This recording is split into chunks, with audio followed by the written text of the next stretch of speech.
I wonder if she can hear. She might have to log out and log back in. Well, I'm recording live, so I'll start that. Jennifer, do you think you can send her a quick message and see if she might want to log out and log back in? Yeah. Okay. Hi, everybody. My name is Denise Barr. I'm an Arbonne independent consultant and an area manager, and I am so thrilled and just absolutely privileged to have two incredible women here with me live on Facebook and on Zoom to talk about their life with living with type 1 and type 2 diabetes in their family or personally, and Arbonne's 30 Days to Healthy Living program and how they got connected with it and how it all just kind of came to fruition, how it all worked together. So first, since Lisa looks like she has some technical difficulties, I'm gonna be interviewing Jennifer Bekins. She's an executive regional vice president with Arbonne, also a former high school counselor. I don't want to tell too much about her story because she's got a pretty incredible one. So hi, Jennifer. Thank you for coming on. Welcome, welcome. Hi, of course. Okay, a lot of times in our community, in the Arbonne community, you'll hear things that we talk about like impact that hits our lives. And prior to Arbonne, what's the impact that hit your life and your family that, you know, what happened to you that led you on the road to discovery to Arbonne? Like, can you tell us? So I had a 2-year-old who had just turned 2, and it was 12 days after she turned 2, and I thought she had a cold, a flu. Had no idea that it could possibly be diabetes. It doesn't run in my side of the family, it doesn't run in my husband's side of the family, not type 1 or type 2. So I wasn't familiar with it, honestly, at all. And so I, was a terrible mom and missed all the signs, which are, frequent urination and thirsty, and, she was lethargic, and I just thought she was under the weather. And waited way too long, but when we took her in, she was actually in what's called DKA, and she was admitted, actually transferred to a children's hospital, and spent 5 days in the PICU because she was obviously had just turned 2. She was 12 days after her 2nd birthday, and they said she has type 1 diabetes, and I was like, what? What? So her blood sugar was actually 864, and they want it between 80 to 120. So if that kind of gives you an idea how sick she really, really was. So we were actually very fortunate that we had a good outcome, and that could have been much, much worse. But that was how I was, what happened, the impact that hit my family. And then the way I was introduced to Arbonne was we had found this amazing pediatrician who really was thinking outside the box, because this was, now it's been, 7-8 years ago now. He was thinking way outside the box and wanted us to do an elimination diet, and, just for health purposes, and, no corn, no gluten, no soy, no dairy, those types of things. And I was really overwhelmed. Obviously, I'm trying to feed a 2-year-old. I'm new to this whole thing. This is completely out of my expertise. I had no idea what I was doing. So it was really overwhelming. I had a friend from high school who was posting on Facebook about a 30-day challenge that she was doing and some of the health issues she was experiencing and some of the results she was getting. And she posted that avoid list, and it matched up exactly with what I had been trying to do for over a year on my own and really struggling. So I reached out to her and I said, okay, I need information. So she sent me all the, I needed to look at all the products. I needed to look at all the ingredient lists, because I had, been struggling for the past year and finding out that everything I was doing was actually wrong, and finding out that we had done a gluten-free diet, yet there was gluten in my shampoo, and there was just so many things that were overwhelming. So after I went through the ingredients, I was blown away. I was shocked. I was like, okay, I'm in. Happened to be Christmas time. So what happened was my husband said, wait till New Year's, I'll do it with you. So a lot of people jumped in with me, as support and interested, and said, I'll do it with you. So that was kind of how I was introduced. Within 2 weeks, we had unbelievable results. I loved what I was learning, loved the way we were feeling, saw such improvements. So that was kind of how I was introduced to Arbonne. I'm curious, because I actually did not tell anybody that I was going to do this challenge. How did you get people interested in something like this? I mean, this is a pretty big deal, and it's not super cheap either. So it's a commitment. So what were you doing to get people excited about this and to want to do it with you? Well, I honestly, I was just talking about it and just saying, I'm going to be doing, I can't believe this challenge I'm going to be doing. I can't wait. I'm so excited because everyone knew around us what we had been trying to do on my own, and I had been struggling. So they were, everyone around me was just excited. I'll do it. I'll do it. I want to do it too. And really, when it came down to the price, that was not a concern at all because I was spending over $100 a month on just the probiotics alone.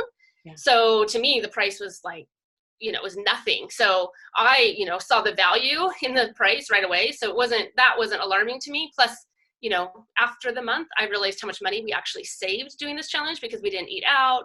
We weren't going to happy hour or drinking any alcohol. Right. So it was actually we actually saved a ton of money that first month when we did it. Wow. So what was it like for your family when you guys did this 30-day challenge? Did you completely replace all the food in your house when you had two young girls? So did you find that you were actually making two completely different meals, or because your youngest daughter was type 1 diabetic, what was that like in your house? Because I know for me, when I did it, I was the only one that did it. My husband actually told me to, keep that organic crap away from him. It's funny how men can think about things, but what was it like for you guys in your house? So I didn't do it with my kids right away. It was something that I needed the knowledge. I needed to go through. I needed to figure out how to do this and incorporate it. But in terms of what we brought into the house and what we were purchasing was absolutely compliant for everybody. So I wasn't necessarily buying, bad things for them or non-organic fruit for them, but organic for us, So obviously we made those swaps right away. Right. And as time has gone on, now I've learned so much and I know what products to buy, and my kids know how to read labels, and they know what to look for. And, we know, not that we by any means do it 100% all of the time, but the things that I bring in the house now are usually compliant. Right. So I, a little bit of back history about me, and I can talk about this a little bit later while we're waiting for Lisa to get on, but my dad was diagnosed with type 2 diabetes when I was probably 18 or 19. And that was completely overwhelming. I didn't live with him at the time, so I didn't really understand diabetes. And I honestly did not know how serious it is. I had no idea. And he tried to talk to me about his blood sugar levels and his A1C numbers and the metformin that he was on. And it just was like this. And it's not that I didn't care about health and fitness at the time, but it wasn't really impacting me per se. But as a parent with, Lisa says she's having tech issues, not right now. But as a parent with two kids that have type 1, well, we'll talk about that in a minute, that at least, back then that had a child diagnosed with diabetes, what was that like for your family? I don't know. I have a lot of adult friends that are type 1, but I don't know exactly how that impacted your family. Oh, so it's extremely overwhelming. When you say, how does it impact your life? You're exhausted because you're worried all of the time. You're always concerned. You're on alert. You're constantly counting. I mean, people will say, do they get a shot every time they eat? Yes. Every time they eat anything that has carbs, they're getting a shot. So that is, very overwhelming and stressful, and trying to find a balance for them, because I wanted them to be normal. I want them to not hear no all the time, to be told no. I want them to be able to participate with friends and not feel like they're, being neglected. So that, everything's been a learning experience and a balance and that kind of stuff. So, but you're just worried all the time. One of the biggest things for me was, I had gone to a class that was called Dead in Bed Syndrome, and it's low blood sugars, and it's about, oh my God, that's terrible. So that I was fearful, very, very fearful. And you always live with that little bit of anxiety and worry and nervousness. And, do you have, are their blood sugars good to go to school? Are their blood sugars good to take a test? Are their blood sugars good to have any kind of activity level? So it's a constant. It doesn't, one of the questions I'll always get is it under control? And it's like, well, it's under control and right at this moment, but it could, in 2 hours, it could be very, very different when they eat again, or when they exercise, or when they play, or when they're on the trampoline, or when they're swimming, so it's a constant, something that you're always, watching. Well, and thank goodness for technology nowadays. It's actually, I don't know, would it be more of a peace of mind? Because you actually can see their sugar numbers, or is that more crazy because you're constantly monitoring it? Yeah, so I personally, she was young and I kept her out of school for her kindergarten school year because I just could not put her in somebody else's care, at school and not be, somebody who was on it constantly. So I happened to I was working full time at the time and I had an amazing babysitter who I, completely wholeheartedly trusted and had no worries. But then for school, I thought there's absolutely no way I could send her to school all day long. So we homeschooled her for that kindergarten year. And we, and then when she went to first grade, at that point, I think we'll go into this a little bit more, but I was home and then she was on a monitor. So I was getting constant updates on my phone. And it was very overwhelming because it's up, down, here, there. And I had to take it off of my phone because it wasn't good for her. It wasn't good for me. So it's a learning curve and it's something that you have to balance. And, I'm a lot better with it now. Now I look at it as it's just a number and I just correct it.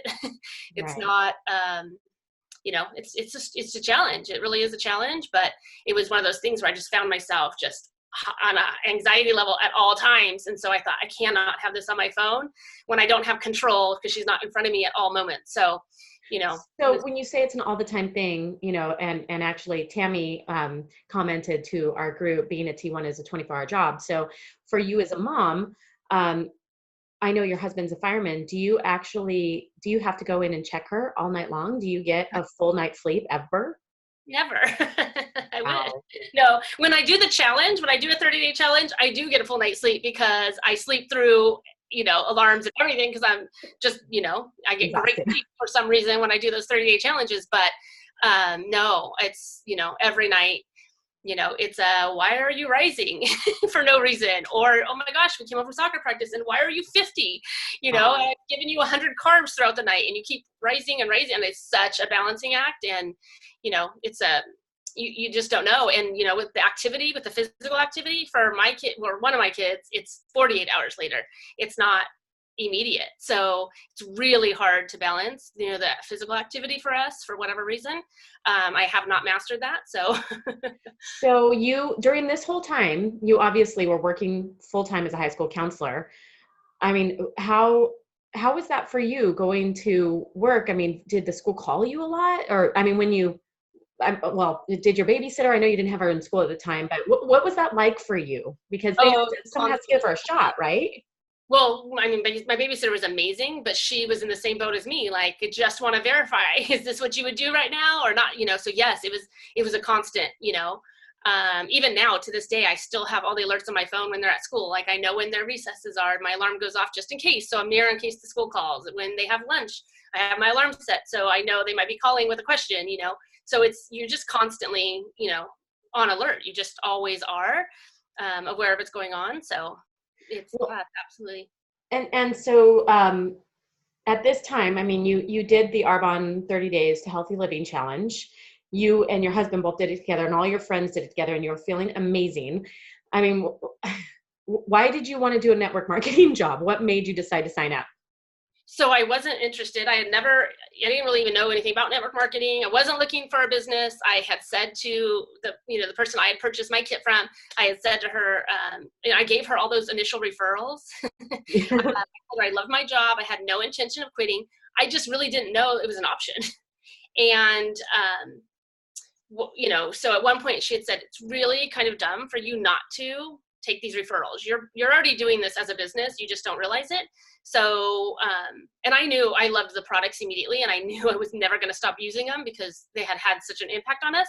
So that was why I signed up and still had no intention of quitting my job, still had no intention of, replacing my income or anything like that. It just was, I thought everybody around me needed to experience what we had, needed to go through this challenge. I was just one of those things. So, that was kind of how it happened. It just kind of happened very organically, very naturally. Wasn't, okay, what do I need to do to make this a business? I wasn't looking at it that way at all.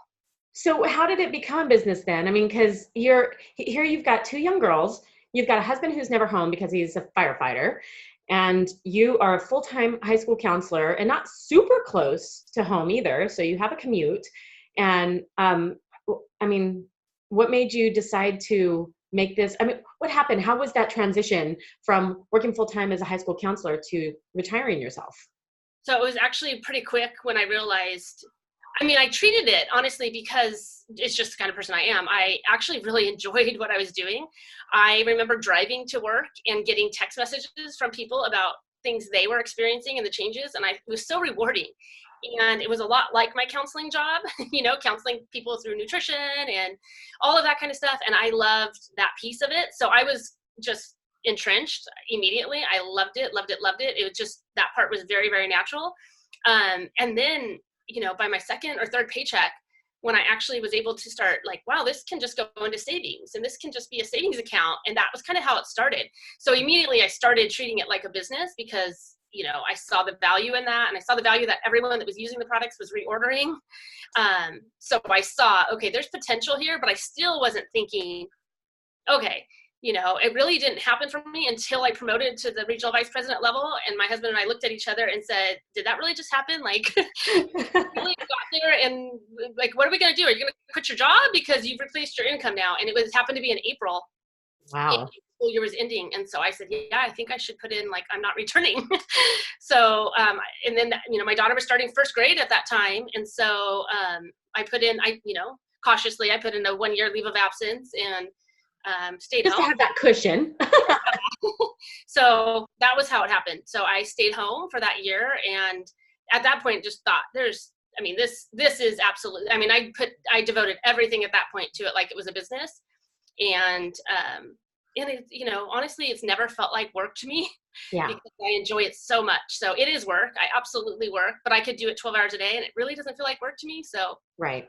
Well, what's exactly the difference now? What do you feel the biggest difference is now that you are at home with your girls versus at work while you've, we haven't talked about the second impact in your life, but what's the difference right now from working to stay home? I loved my job. I really, really, truly did. There's a lot of things about it I didn't like though. And I was exhausted. Like you said, I had a long commute. So I drove an hour to work. I drove an hour home every day, and then I worked 8 or 9 hours a day. So it was a long day. I didn't really have a whole lot left at home. I really didn't. And my husband, like you said, he works 24-hour shifts. So we were kind of just passing. Are you home tomorrow? Are you not home? What's going on? Who's doing this? Who's doing that? It was just kind of exhausting. And then, so being home is just so different because I just feel like I'm able to be so much more present with my family. I just treasure the drive home with my kids every day. I find out so much about what's going on in their life and, what happened in school.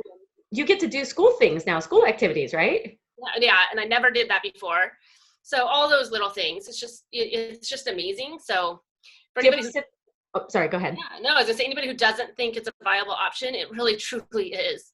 Do you ever sit there and think, how in the world did I ever work and have a family? Now that you're able to stay at home with your girls and spend so much time with them, do you ever, because it's a lot. I have been blessed to be a stay-at-home mom, and I don't know how working parents do it. I know they do, and I know they have to, and I'm not like, oh my gosh, I don't know how you do this, but I don't know how you guys do everything. You're like super parents. No, I don't. I think about that all the time too. I'm like, how did I do that? And I have to credit my babysitter because, I knew I didn't have to worry about my kids when they were with her. I knew they were safe. I knew she treated them like they were her own.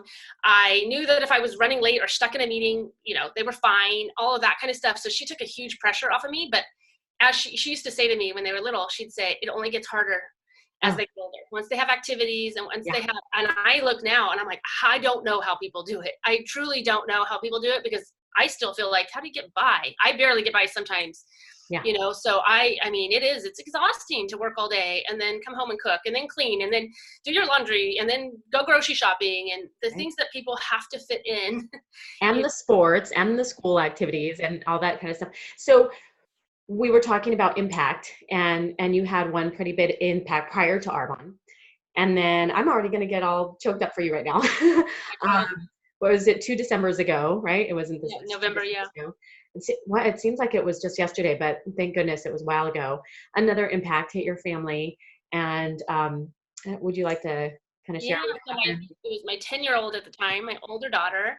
So, we had been so focused on the younger one and so worried about everything with her. And she had complained for a long time about stomach aches, and, food not settling. And I thought she was just a high anxious kid.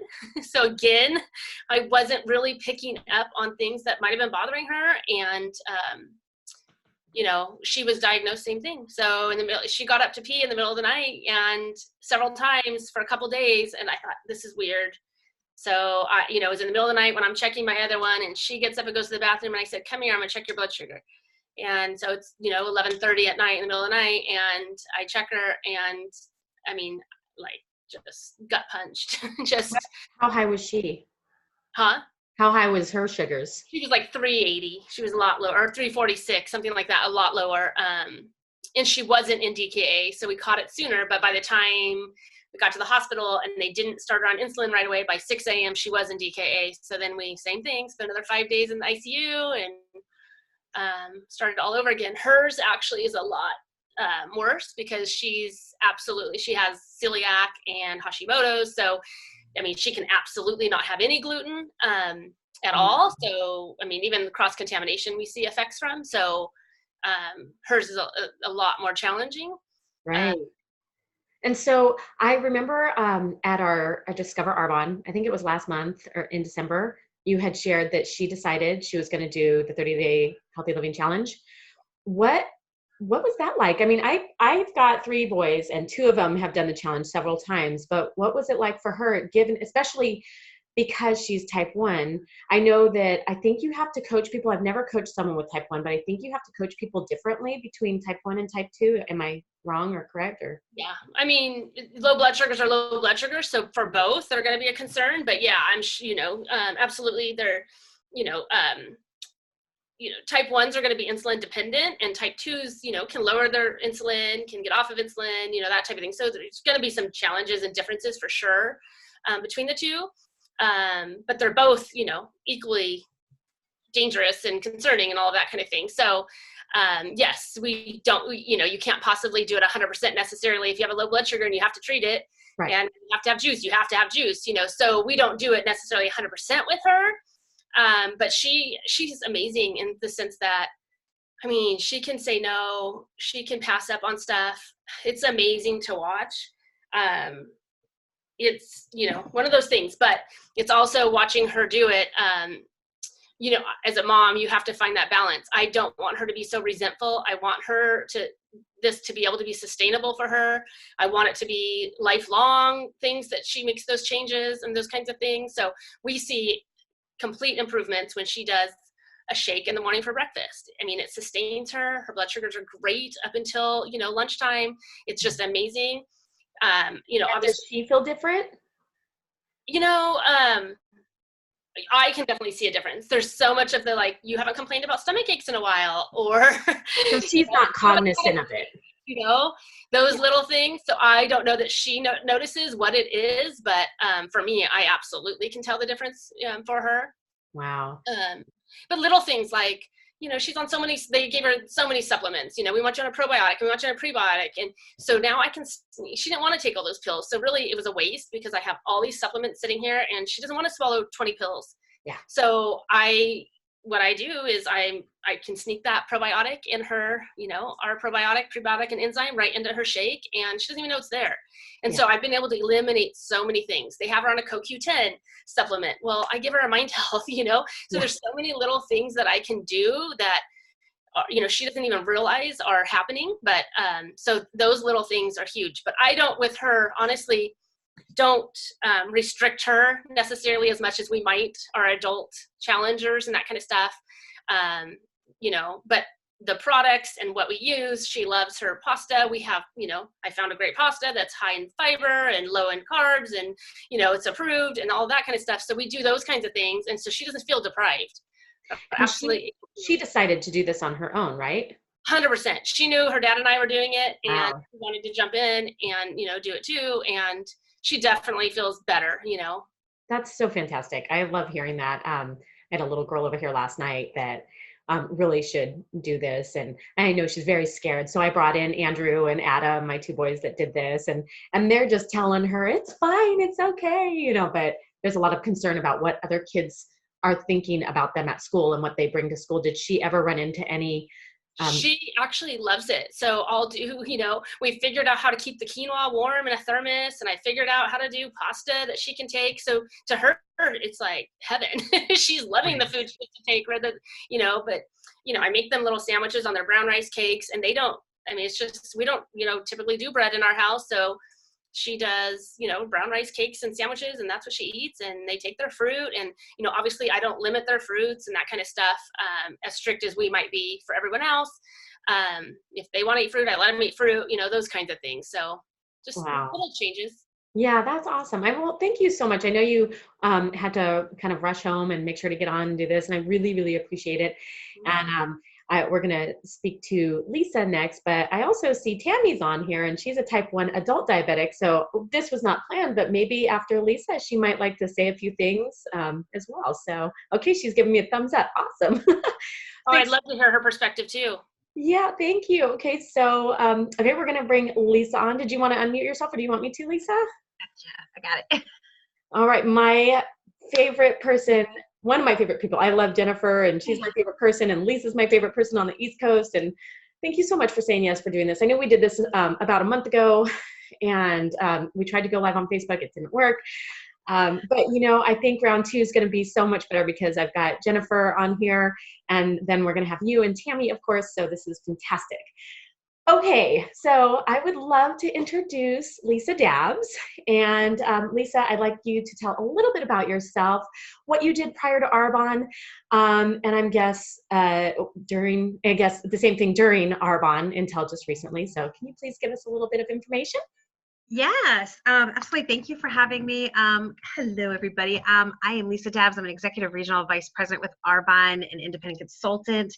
And for 28 years, I have been a nurse. And that has always been a calling and a passion for myself. And so that's a little bit of what can you never not stop being a nurse? So I said that before, you just never not stop. But I actually had the wonderful opportunity and so thankful and grateful for being able to this past June, because of my Arbonne business. I've been in my business for 5 years, and because of my business, I've been able to walk away from my full-time job and have that time freedom to be at home and do the things that I feel passionate about doing, along with, having my nursing license and things like that. So been awesome. So what you're saying is that you were a full-time RN, and what kind of an RN were you? Majority of my career is cardiology, so cardiac, all the stress. Pretty busy, busy. Yeah. And then you were an Executive Regional Vice President with Arbonne. Yes. So you had 2 full-time jobs. Even though we always say Arbonne's not really a full-time job, but you had 2 full-time careers. Yes. And then throw in there, your 3 kids and your husband and balancing all of that. So I don't think there was enough hours in the day. Somehow I figured it out, but yeah, it's definitely was for sure building alongside my full-time job. But I just saw the opportunity, and I saw that, didn't think it was an opportunity at first, but because, my story and what this did for me, it just totally, it was definitely answered to a prayer for sure. So that is amazing. So, okay, I would love to hear your story. Like you were not on, but I was talking about my personal experience with type 2 diabetes. My dad was diagnosed when I think I was probably 18. And we didn't live together. He was with his wife, and he would talk to me about it, but I was young and I was in college. And so, the idea of A1C levels and sugars and this and that, and we didn't have the internet, or I didn't at the time, really didn't, it wasn't around readily available. I didn't have the ability to kind of go on and research it and figure out what in the heck is he talking about? What's metformin? What is Coumadin? What is all this stuff he has to take? Warfarin. He was throwing all these words to me, and it was very, very confusing. And so I honestly did not realize how serious either type 1 or type 2 diabetes was. So what happened in your life? What was the impact in your life when you found out you had it? What was that all about? So basically, I found out in June of 2012, and it was literally 6 months after I lost my sister. So my sister unexpectedly died of a massive heart attack. So it was a true impact on the whole family. And so 6 months of, intense grieving and things like that. It literally, actually, my mom, my dad, and myself all rolled over into type 2 diabetes within that 6 months. Are you serious?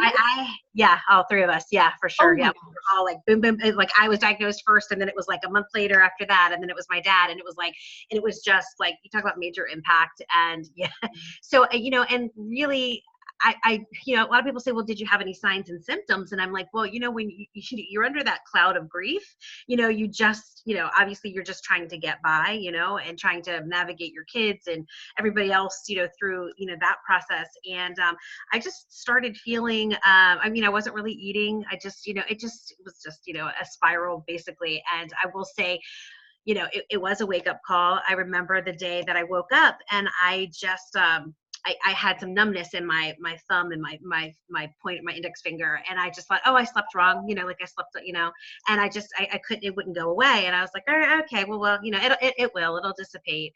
And by the time I got to work, it was still there. And, again, I got to work and I'm trying to type, and, you just kind of hear that small voice like, you should probably take a blood sugar, because that's what you would do if a patient came to you. And you're like, oh, so I take that blood sugar and I'm like, I look at the, the meter and it's like, 2 something. And I'm like, hold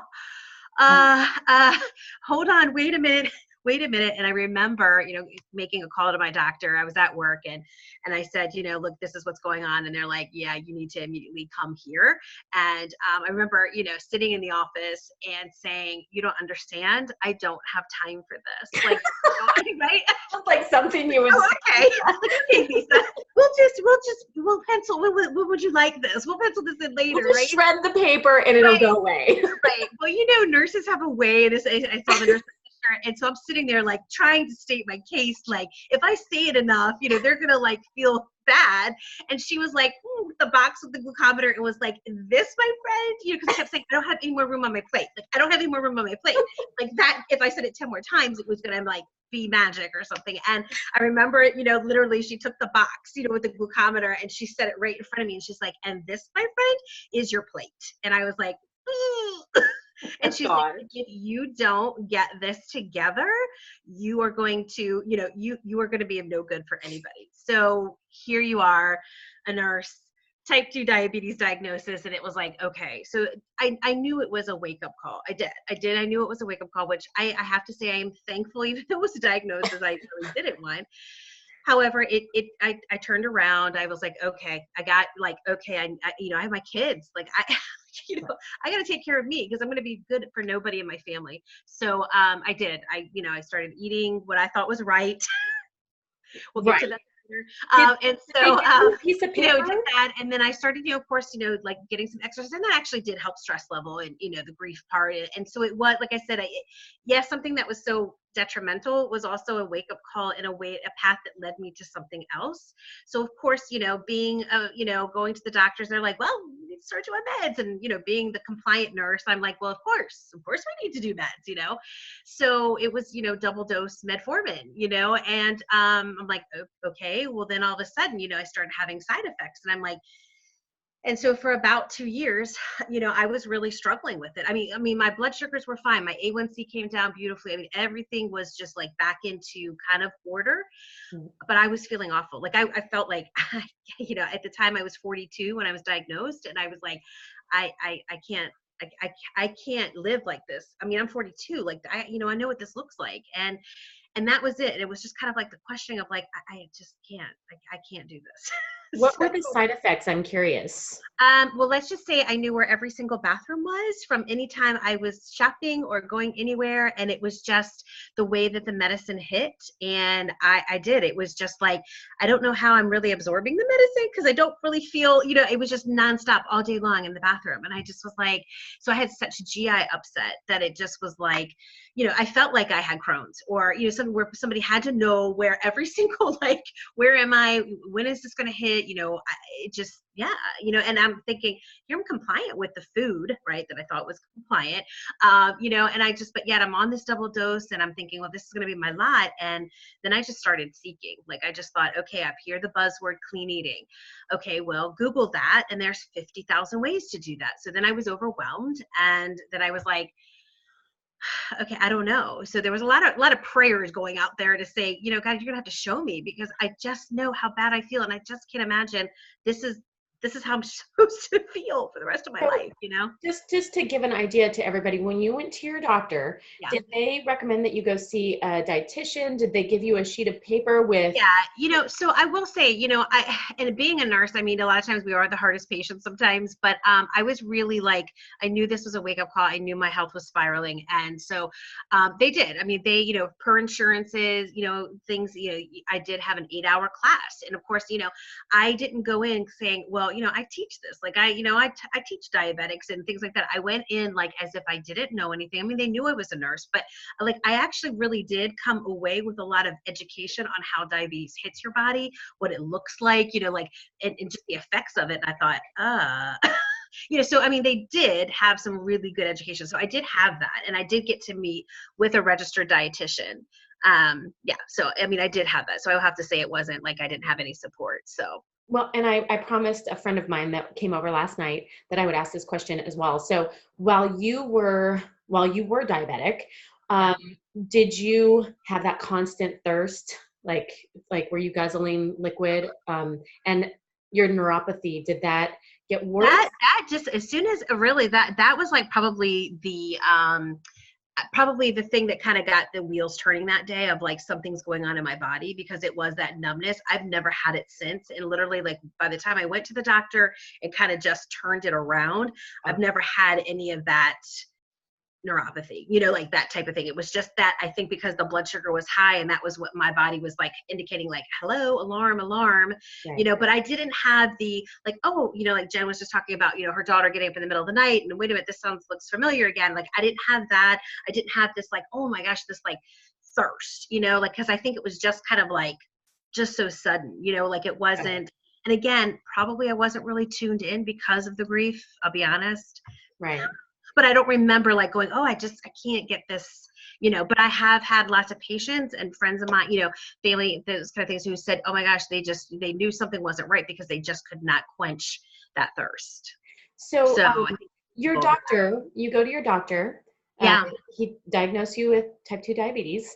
And what did he say? Did he say, we're going to get you better and you won't take this medication for very long? Or did he say, we're going to manage this? No, it was basically, here's your meds.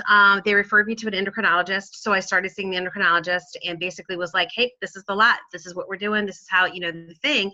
But, here's the thing, being a nurse, I mean, I see the other side of this. I see the, oral meds don't last forever. Right. They just don't. And then it's adding more. And then it's adding insulin. And actually, I was a gestational diabetic. Never told anybody that, but yeah, I was gestational diabetic with both my kids, my younger two. So I was actually on insulin with my second, but it literally, like, it was for a brief time right before he was born, probably maybe 4 or 5 weeks, just because the blood sugar started right. But yeah, so it was like that whole thing, like, kind of went back in my mind of like, okay, I remember doing that in the last of my pregnancy, and I went, but I don't want that life. Like, I just, and what I see the effects of. So I'm like I said, I was really just really seeking. So like, what else could I do? What else could I do? There's got to be another answer out there. So that's good. You became an advocate for your own health. Yes, right? Yes. And so how did Arbonne actually come into your life? Because most of us on here, people that are in Arbonne, I think it's safe to say that Arbonne literally falls in our lap. We are not looking for it. It just shows up. It does. And it's funny because, it's, so during the meanwhile, this is 2012. And then in 2013, the fall of 2013, my cousin, Jacqueline, she, just started reaching out because she had done, this 30 days to healthy living. And, granted, she really didn't have any health issues, but she thought, wow, I'm going to reach out to people I know. And she was such a huge support, for me during when I lost my sister, because it was her cousin, so, I mean, she was just a huge lifeline for me. So really, she came at me at this, not of like, you should do this, but just of more concern of giving like you know, like, girl, hey, your sister just, you know, dropped of a massive heart attack at 35. Like, I mean, like, you know, we, you know, what, you know, I'm concerned. And I'm like, yeah, okay. But then she kept talking about this, like, you know, thing, right? This like program. And I was like, yeah, that ain't happening. Yeah. It was a hard no for a year. I mean, Well, almost a year. and was it a hard no because you're a nurse and you already know everything? Oh, for sure. Oh, yeah. Because obviously, but again, when you think about it, it's like, here it is. It's like I'm supposed to know everything, yet I'm over here seeking something, and somebody's giving me some options, and I'm going, no, because again, in your mind, you think, yeah, that's going to be crazy because you don't know about it yet. So that's why, you know, a lot of people say, you know, well, I can't do that, and I'm like, I haven't even told you anything about it. So how do you notice something you don't even know yet? But that was me, and that's where I have had truly extend grace to my clients, you know, my friends who just still have said no or whatever. And I'm like, I totally get it because I have said no. And so I have to extend that grace. So yeah. So meanwhile, she was asking and I was like, yeah, no. And it really wasn't until, you know, again, she's on the West Coast and I'm on the East Coast. And it wasn't until she came home for a family reunion. And literally we had probably a 15, 20-minute conversation, very laid back, very, you know, simple kind of like, she wasn't like, you know, throwing slides at me, nothing. She just was like, Lisa, this is what it is. And then, you know, the more, of course, I found out about it, I was like, that doesn't seem so bad. So I was like, oh, that's what it was. Oh, okay. I didn't even give you your 5 minutes, you know? So when I said, okay, I'm going to give you your 5-minute spiel thing, you know, and then that's when it was like, well, look, what do I have to lose? Because, you know, if nothing changes, then I know what this life looks like. I know how I feel. But if something happens, if something happens, maybe it's something to look at. So I'm curious at that time, I mean, I know so many people who have reversed their type 2 diabetes while, you know, getting the education from Arbonne, using our products and changing their lifestyle. Did she come to you with any testimonies of people who? No. Okay. So this was new to you and you went in totally open-minded finally. Right. Okay. Let's see what this is going to do. Did you ever in your wildest dreams imagine what was going to happen after the 30 days? No, because it really was. I mean, I started seeing effects like really 2.5 weeks in. I mean, I started, I had like some knee issues, joint pain, things like that, you know, again, a lot of things we chalk up like, oh, we're getting older, you know, you played college volleyball, so it's arthritis, you know, like those kind of things. So, you know, you just kind of chalk things up like, oh yeah, you know, I have eczema because I always did since a teenager. That's just me. You know, all the things that you tell yourself, right? And then all of a sudden when you start seeing things kind of, you know, you're seeing things correct, like, wait a minute, I'm walking down the stairs, you know, I had recovered from a knee surgery and, you know, I was going up the stairs one at a time and, you know, 2.5 weeks in, you know, I'm able to alternate down the stairs. I mean, my husband was just like, if I didn't live with you, I wouldn't have believed this. So it was one of those things where then that's when you kind of just stop and you think, it's the food. It's what I've been putting in my body, because that's the only thing that's changed. That's the only thing that has changed. So yeah, so I actually started titrating off of my meds during that month, you know, which talking to my doctor to say, look, my biggest thing was I could never get my fasting blood sugar down below, you know, it was always in the 120s. It didn't matter what I did, exercise, didn't have a snack, I mean, it didn't matter. I was like, I mean, this is never coming, you know, because they want you, you know, 85. They want you, you know, that's where my endocrinologist wanted. He was like, I want you at 85, 90. And I'm like, I could not budget from the 120s, 130. Yeah, I mean, it was more or less in the 120s, but it didn't matter what I did. So then all of a sudden I'm doing this and I'm seeing my blood sugar, you know, like, wait a minute, it's, you know, 112. Oh my gosh, it's, you know, 100. Oh my gosh, it's like 99. You know, like I'm going, this is just by changing what I'm eating, what, you know, right. Yeah. And that kind of thing. So yeah, it was in that month was so huge, radical changes that I'm just like, I can't even believe it. So when you were doing this, you know, I'm sure you have a very supportive family, but you just never know because, you know, when one person tries to do something, the whole family revolts. I mean, my family kind of revolted against me. What was I was by myself. I was on the island for sure. Like everybody thought I was crazy. Like, and my mom and dad even, like, they were like, Lisa, why are you going to do this? And I'm like, because if this is any better, like, I was like, I mean, you know, 30 days. I mean, if it's, like I said, that was my thing. If nothing changed, then okay, then I live with this. If something did, then maybe it was worth looking at. So, yeah. Right. So how long exactly, I mean, realistically, because I have a couple of clients who actually reversed their type 2 diabetes. And in their particular situation, their doctor would not say that they were no longer type 2 Right. diabetic for, I think, 9 months. But how Yeah. long realistically was it for you that you got your A1C down and your fasting sugars? What was that like? Yeah, I mean, fasting blood sugars like it was pretty immediate, and again, my doctor was like, because I was on the double dose, metformin, he was like, well, if if you're going to stick with the clean eating, I mean, you have your med there, but let's just see what it does. So I mean, they were open to that. But again, it's always by like, A1Cs. And again, your A1C is a 3-month, window. So even in doing the first 30 days and I was seeing my fasting doesn't necessarily mean my A1C is going to catch up to that. Do you know what I mean? Like, cause it's that 3-month average. So Got you it. do have to kind of, like it's stats. It's just it's part of the stats, for doctors and for insurance and things like that. So, but very quickly, I mean, yeah, I mean, I my A1C wasn't probably prior to going into it I mean, really at like 6.0. So I wasn't really like, It was you know, very new then. so when I was diagnosed 2 years early, I was 8.3. So then that came down very rapidly by just, my diet that I thought was okay. But again, like I said, I was pretty controlled going into it. It's like 6.0. Wow. Again, once you get below, your 5.5 and things like that, they're seeing that. So that's, yeah. So, but it took a while for them because they, they don't want to believe it. So But did you get that blood test and like on your own, or did your doctor order it and then you oh walked yeah, into the no. They, office? we managed this throughout just because, that's just, what you do as a diabetic, you're definitely want to be, you're seen, more frequently, because things Yeah. can happen and, and it, just way things turn. So yeah, you're always like every 3 months, definitely. So.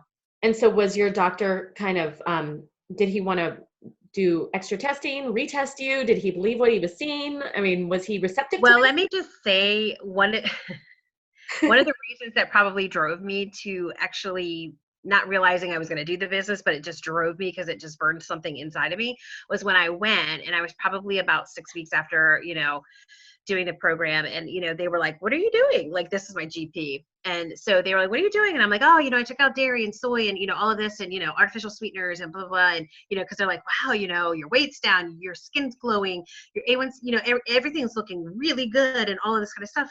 And so when I told them, what I was doing and they were just like, basically like clean eating. And they were just like, oh yeah, that's a game changer. And I was like, Are you serious? I said, so I remember having this conversation. I said, wait a minute. So wait a minute. 2 things. One, I'm a nurse. I'm on your team, basically. Like I'm in your profession, and I'm like, and 2, I'm a diabetic. I'm like, so why wasn't this ever brought up in any of the appointments that I had that maybe I should think about gluten? Maybe I should think about dairy. Maybe I should think about, eliminating these kind of things. But then you turn around and tell me, well, this is a game changer. Wow. And so I basically went out of that office and said, if you're not going to tell the people, then I will. And that's why, like, my hashtag is RN on a mission because it is. I mean, because I'm sitting there thinking, there's just really what? And I think it was like, I'm like, oh, so you just want to keep writing? I'm like, just keep getting me prescriptions. So yeah. So that kind of fueled something that was kind of, inside me. So obviously you then decided that you wanted to do the business. yeah, I didn't know I wanted to do the business because again, like Jen, she's busy. We're everybody's busy, right? And that's the thing. We all are busy. When are we not going to be busy? And that's kind of the thing. So more or less, Jacqueline was great because, she was just like, well, could you do me a favor and just basically say, just tell your testimony a little bit of like, your first day to the 30th day. And so I did. And it was just like, it kind of, my social media platform blew up and it was like, oh, and then Jacqueline was like, well, what are you going to do? Well, of course, as a nurse, I mean, that's just, we educate all the time, I mean, that's just what we do. And so that part of this business has never been uncomfortable for me. It's been something that just seems like aligns with, my passion and my vocation. So, yeah. So it was literally like, hey, what are you going to do? It's like the fork in the road. What if, right? So you just kind of say, well, I'm going to help people. That's just what I'm going to do. Well, real quick before we get into that, Jennifer wanted to say something real quick. Add something to what you just said, Lisa. So when we mentioned we were going to do diet changes, we got a very different response. Why? You don't need to. Type 1s can eat anything that anybody else can eat. You just need to give yourself insulin for it. So completely a different message. Even recently, as you know, this is now 7 years later after my first daughter was diagnosed, my second one, and I said, well, we're obviously going gluten-free. We went gluten-free immediately, 100% for her. And because with my first one, it was a year later, that we started all that. And they said, you don't need to, she's not celiac. Well, we haven't confirmed that. And then it was going to an integrative doctor who said she's absolutely has Hashimoto's and has celiac, and you need to make sure she never consumes gluten ever again. Even if you think you can reintroduce it, do not. So it's so funny how, hasn't caught up to all professionals yet. Well, and it's as many physicians that I'm friends with or whatever, and I tell the story, all the time, and they're like, Lisa, seriously, this is what gets us so much, is that, like people come to us when really we barely have had any nutrition in medical school. Like they barely less than 8 hours of nutrition in medical school. And yet we go to our doctors, right? Which again, you are seeing some doctors kind of get on board to this, but again, they're treating the symptoms. Right. That's just what they do, right? They get 7 minutes with a patient, per insurance, whatever. And it's kind of one of those things where it's just like, let's not think out of the box too much because time to do all of that, right? So yeah. I'm getting certified as an integrative nutrition health coach, and they talk a lot about how the medical field is acute care. It's not necessarily healthcare. Right. We're disease management, yeah. And we were set up and designed for acute care for like really bad situations. Like not all medication is bad. I know that some medication actually keeps people alive, and it's very, very necessary. I mean, when my dad was dying, I ended up getting shingles, and little did I know, as he's in hospice care, dying from the effects of type 2 diabetes, I have shingles, and I'm in his hospital room giving him Arbonne shakes and making him food, and I had no idea that this happened. So I went to the doctor there, and she immediately put me. It was really weird. She immediately put me on antibiotics and prescribed gabapentin for me. And I wasn't in any pain. I had no pain. And my stepmom was like, why is she giving you gabapentin? It takes 30 days for that to take effect. What is she doing? And I'm like, well, I'm not taking it. I'll take the antibiotic because I want this gone. But, she prescribed 2 pain medications and the antibiotic. And I was like, for what? So that's the recipe. Right. So you basically, like you said, you were an RN on a mission. Yeah. And did you come to Jacqueline and say I'm going to do it, or did she ask you? How did that take place? Actually, funny thing is I was really doing it for the discount. Because I'm a budget girl, I'm a Dave Ramsey girl. So I was like, what? I knew I was going to be on it for a while because again, I had, other goals that I wanted to, to do. So I just was like, I knew that, in front of me was going to be months that I wanted to kind of clear stuff and all of that. And so I was like, oh, I'll just do, the discount, right? Because that's what we'd say. And I didn't even tell her. She just called me and was like, girl, what are you doing? It's like, oh, I didn't know I needed to tell you. I just thought, I'll just change it, right? Didn't know all the business stuff, right? I'm a nurse, whatever. But yeah, so I didn't even tell her. She called me probably when it popped up on her her dashboard. Yeah, she's like, there's a whole thing. There's actually, this is a pretty good thing. Yeah. So you, at what point did this become bigger than what you thought? I mean, did you ever think that you would get to one of the top levels of the company, the 2% of the company? Did you ever think that you would earn that white Mercedes? Did you? Well, it's funny, when you first start, because, again, we're in healthcare world and you're not in business world. So like, I didn't know anything about that. And that was the nice thing that Jacqueline said it to me. It was just like, you know what, like go help all the people that have reached out to you, like start there. I'm going to show you the business. So really, and she's like, Lisa, honestly, if you can order off of Amazon, you're going to be able to do this business. Like it's not rocket science. I mean, it's literally once you get, steps of like putting an order in, you're going to be great, girl, So I just started with the coaching part of that. And just, because again, I'm coaching tons of people at this point, friends, family, of course, my parents jump on, family, aunts, uncles. So, I mean, I just was coaching hundreds literally probably in the first 6 months. And so, the business part of it just kind of came. And I remember like I got my first like paycheck. I didn't even, so I called Jacqueline. I'm like, I'm not understanding why Arbonne sent me a check. Like, like I guess it was a commission check, right? And so I call her and I'm like, why am I getting this check? And she's like, that's your commission. Like that's, people, you're helping people, they're buying some products and, because they're going through the 30 days. And I'm like, oh, I get paid for this. That's exactly what I said. And so it was like, but at the time, I mean, seriously, like it was a check that I was like, I mean, granted, it wasn't, like my paycheck at work, right? But I'm like, and the light bulb went off.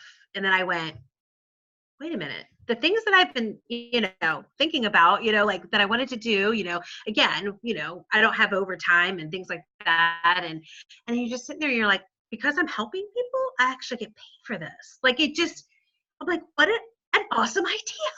Right. And so then I thought, okay. Again, you look at things like, again, as a nurse, I think I have job security. Like people are always going to be sick. I don't have to worry about that. But then as we know the economy and healthcare as it is, there are hospitals that are closing down. There are, cutbacks and the artificial intelligence is taking over. I mean, like those kind of things are real. Yeah. And, and then again, I was, working for the government the last 9 years, as an occupational health nurse, and, the government shut down, right, for 5 weeks, and like those are impact moments, right? And so you just sit there and you're like, okay, so here's the thing. Everybody should have a side hustle. Okay. Yeah.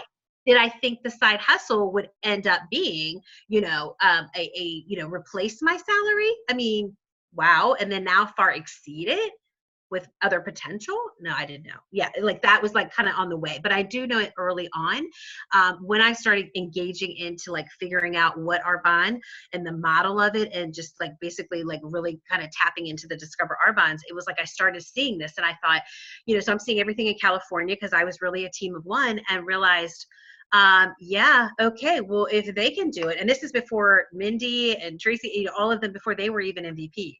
So I saw, they were RVPs, and I thought, you know what, they did it by themselves. Like their uplines are, Oklahoma and all these, and I'm like, I can do this. I can do this. So I really, from the beginning, was like, I just get the awesome privilege to build it to nation. And so early, yes, from day one, I wasn't like, oh, I'm going to be a district. No, it was like, oh no, I'm building a nation. So. And so I know we're throwing out names and titles, and you're so very good at doing this. Why don't you kind of tell the audience what exactly that means? Because you threw out district and nation and regional vice president. So, the simple thing about Arbonne, I mean, like, I love it for the fact that it's not very complicated. And for a girl like me, I'm not labor intensive. None of us have time, right? So it's really, for me, when I looked at this, I thought, this is like not difficult. Like this is not, really you have to overthink. So really there's 4 levels of, Arbonne, and it's literally district manager, area manager, executive, regional vice president is where I am, and then national vice president. So very, 4 levels, and it really, really works as you grow your team and those kind of things, and how you move up. But it's very straightforward and transparent, and and really the nice thing is that you're not in it by yourself. So you're being led and helped on how to do the things that you need to do to get to where you want to go, your goals. So at what point, what level do you think it's pretty safe to say it could replace your income? And then especially for you, when did you because I hit district manager very quickly, like that was within a couple of weeks, just because the amount of volume that I had. So that was pretty good. I mean, like I wouldn't, like, that potential could be anywhere from a couple $100 to $1,000 in a month. And I was like, that's nothing to look down at, right? Like that's like some nice pocket money and, like some extra little padding there, right? When I hit area manager, I mean, that potential income could be anywhere from, $1,000 to 4,000 or 5,000, right there. And if that was the extra mortgage payment, because that was one of my, like, nobody knew this. I didn't put it out there to say, oh, well, why is one of the reasons why you're doing Arbonne? Well, my husband and I were both, we're debt free. And so we wanted to pay off our mortgage, and, before we were 50. And it was just a goal.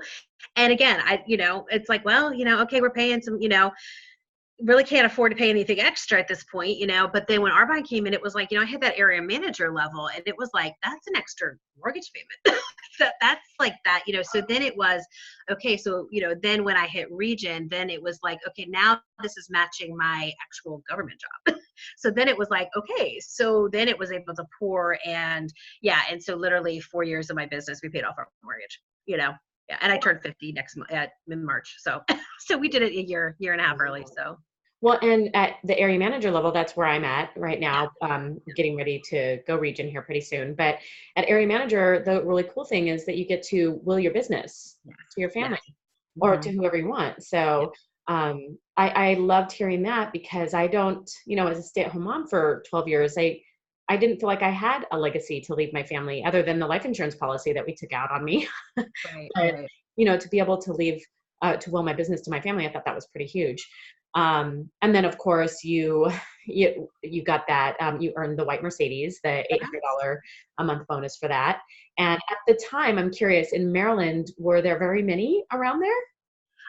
We're not as saturated as California, just because you guys are a bigger state. But I mean, yes, we definitely have MVPs and other VP sidelines that are around. But I was the first, obviously my team, I grew it here. And, it was funny because, nobody needs a Mercedes, right? Nobody, right? That's why, right. Nobody needs it, right? So that was the conversation with my husband. And I'm like, yeah, but I have to show people that, they can earn it. So we're going to get a Mercedes. So yeah. Absolutely. So that was fun. So if you could say anything to anybody right now who's watching this, whether, I met a woman yesterday who is a single mom of 3 kids, and she's, I hope she's on here watching. She's an Uber driver, and she has type 2 diabetes and a couple of other things going on with her health. And I think she has like 3 different other jobs going on. What would you say to someone like her, or to anybody else watching, whether it would be about the challenge or whether it would be about, jumping in and doing this and helping other people? What would your advice be? So probably 2 things. One, you're never, your diagnosis isn't your destiny, right? So you're not defined by that, and that's kind of for a type 2. A lot of times you're given like, this is your lot in life. And that's why I try to paint the picture and paint that vision of, if you just did something a little different, like, if I hadn't taken that chance to go down that road and realize, like, this is what I had been praying for, right? This is, like, I want to do something. I want to get off these meds. I want, to pay my house off, all these things. And, Arbonne kind of intersected that. And did I think it would be network marketing? No. But, you just sit there and you're, that's the thing, you're not defined by the diagnosis, in the sense of it can be managed differently too. Do you know what I mean? Like there's just, you have to be open for that part of it, open to doing something different. And then as in the business, again, it was not on my radar, but it's, and that's what we call it, an opportunity. It's an opportunity. And a lot of times what my heart, when it goes out to other people, is like, I would just want you to take the peek, just take a peek of what could possibly, be down the, did I think I would pay off my mortgage? Did I think that, all these, no, I didn't, but then it turns from, what you need to actually turning it around for others. And that's the thing. I mean, that was my focus in going into my business, was helping others. And then my focus further into my business is helping others, because again, our needs are met, and they've been met 10 times over. And so now it's, what could we possibly do for others and make a bigger impact, with being involved in things that are near and dear to our heart, and, those kind of things. So I just say dream big. That is truly, my team knows I say that, it's dreaming bigger and realizing that it's so much more bigger than us. And sometimes the gift is basically to just use it to its fullest. So, yeah. It's absolutely beautiful. Thank you so much. And Absolutely. we have now. Do you know Tammy, or is she a friend? No. Oh well, I don't know Tammy either. Tammy, I'm here. Would you like? Well, you unmuted yourself. I have never met you, I don't think. My name is Denise Barr. Would you like to introduce yourself and tell us a little bit about you? I'm Tammy Miller, and I'm under Phoebe Fournier. And my sponsor, Jesse Kretzer, sent me the the advertisement for this through Instagram. And so I'm like, I'm Wow. advertising it and I'm getting on. I love that. See, this is how it works. I put it out there on Instagram. I put it on Facebook, and you found your way to it. Congratulations. Welcome. It's not hard. So why don't you tell us a little bit about your story? You were commenting in the thread, which I know a lot of people aren't going to be able to see when we have this recorded, but when Jennifer was talking about her daughters with type 1, you had popped on and said that you're an adult type 1 and that it's hard and everything like that. So why don't you tell us your story? My diabetes story? Yeah, let's start with that. Okay, I was diagnosed at the age of 24. Right before I was getting 24. There's people at 50 getting it for the first time. Really? Wow. It doesn't matter your age. I'm very uneducated about type 1, so you're going to be teaching me stuff. So please continue. Yeah, I had my symptoms are just my vision distance was I noticed a change in that, and I noticed, what else did I notice? The vision was the biggest thing. I think I caught it really fast.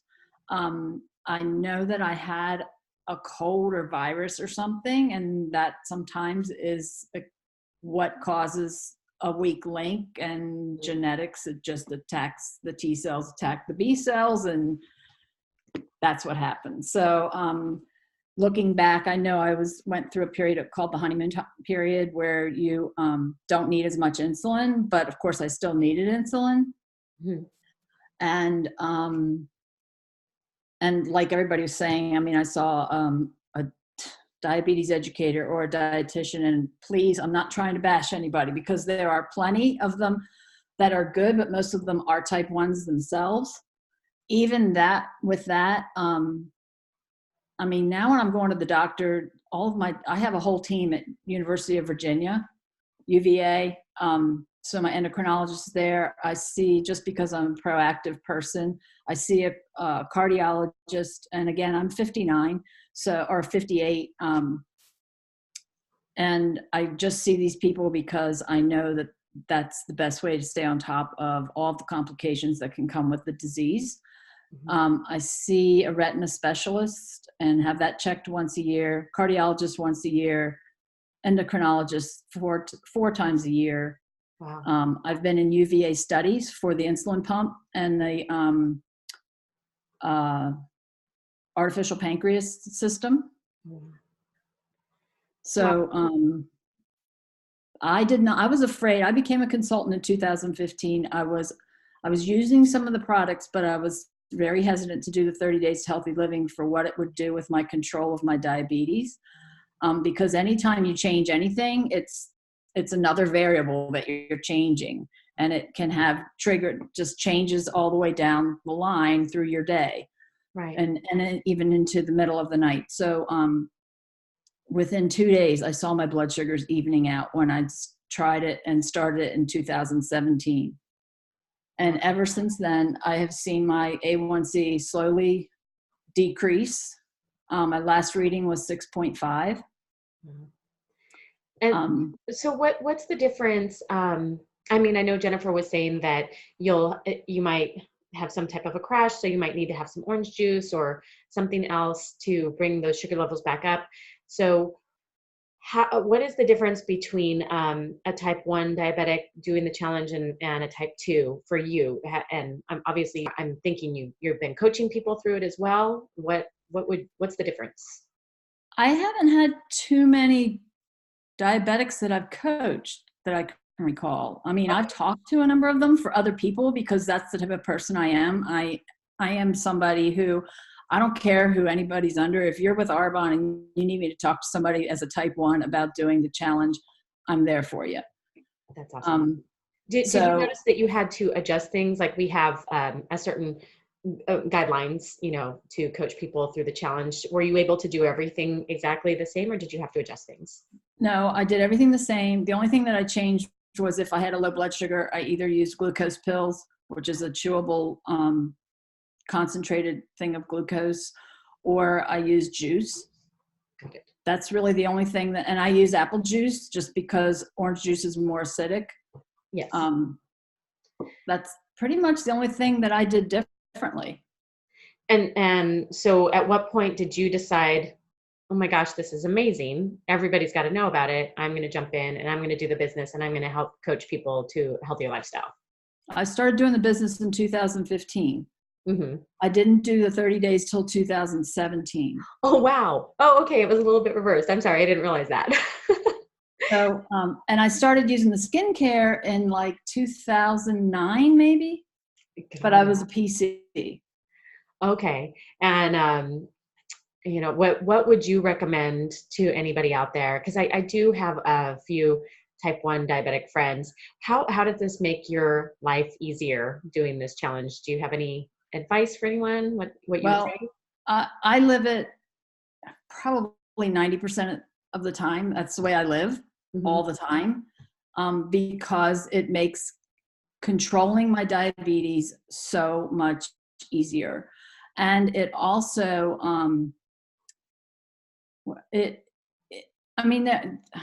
because I'm on an insulin pump, there are even with shots, because I was on 4 shots a day before I went to the pump,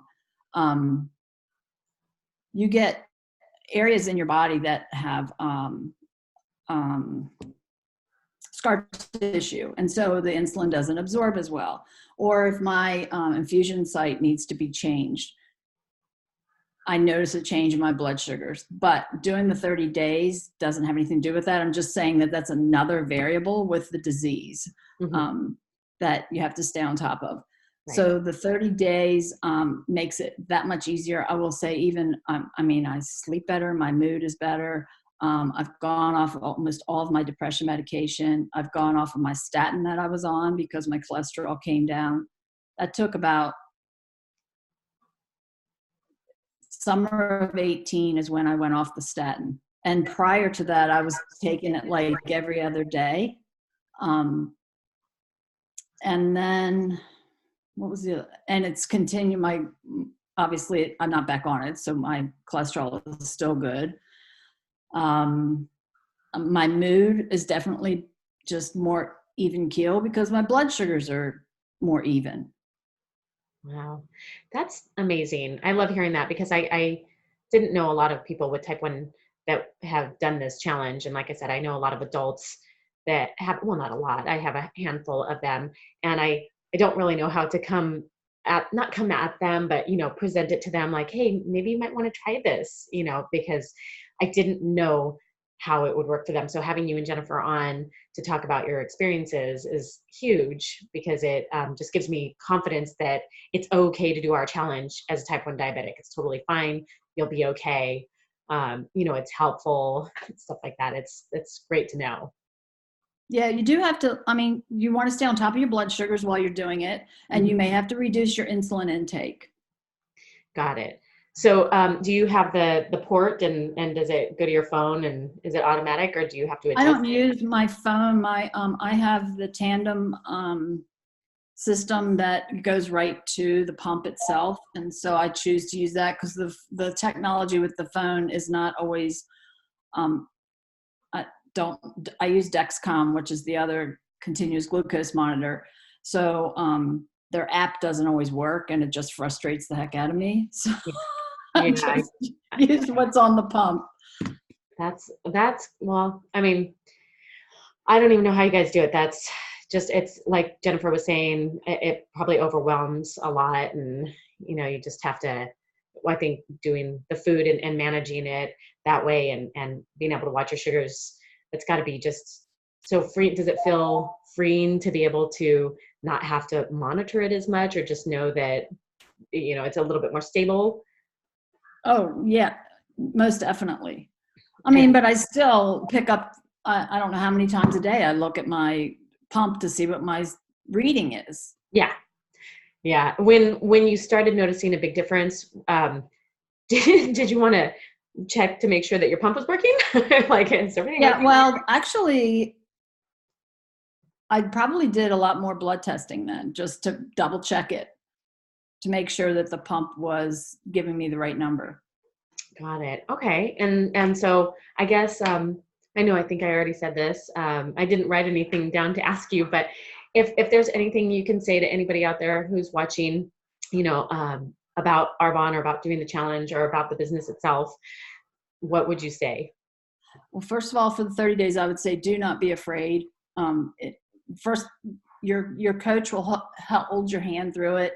If anybody wants to reach out to me, I'll be glad to talk to anybody. And as far as the business, I wish I would have discovered this when I stayed home with my children. I have had 2 successful pregnancies as a type 1, and they're grown adults now. So, yep, I just think that it's the best kept secret. I chose to, now that I've done the healthy living and I'm coaching people, I have even more of a drive because I lost my sister has type 1 diabetes. My father, I lost to a massive heart attack at 55. My mother, I lost to 42 to breast cancer. So I just have such a drive to change people's habits and have them realize what it does for you. That's amazing. I think I think we're all about the same. My dad passed away in September of 2015 from complications of type 2 diabetes. He had heart failure and kidney failure. He was supposed to pass away back in May of 2015. We went out, we said our goodbyes. He was at peace with it. But he kind of still lingered on, and I was doing my first challenge June of 2015. And on Father's Day, my mom had called me up and said, "Hey, your dad is lucid." I don't know if you've been around type 2 diabetics when they're at the end stages, but he kind of lost his mind. He wasn't there anymore.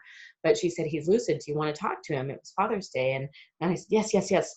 So I got him on the phone and I told him, "Oh my God, Dad, I'm doing this 30-day challenge and my fibromyalgia's going away. My pain is gone. I haven't taken my ADD medication," although you couldn't tell by how excited I was that he was talking. I was just all over the place. And I'm like, and I truly felt I didn't really understand that, being in kidney failure and heart failure, there's really not a lot you can do about it. But I truly believed in my heart that we could reverse this and save his life. And so I was like, "I want to put you on it. Will you go on it? Will you stay alive? And I'll go out there and I'll put you on this Arbonne 30-day challenge and we'll get you healthy."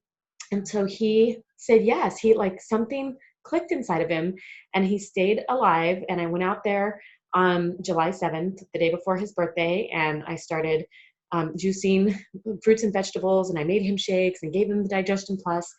And he started losing weight and his mind came back. We actually gave him his phone back, and he was way lucid.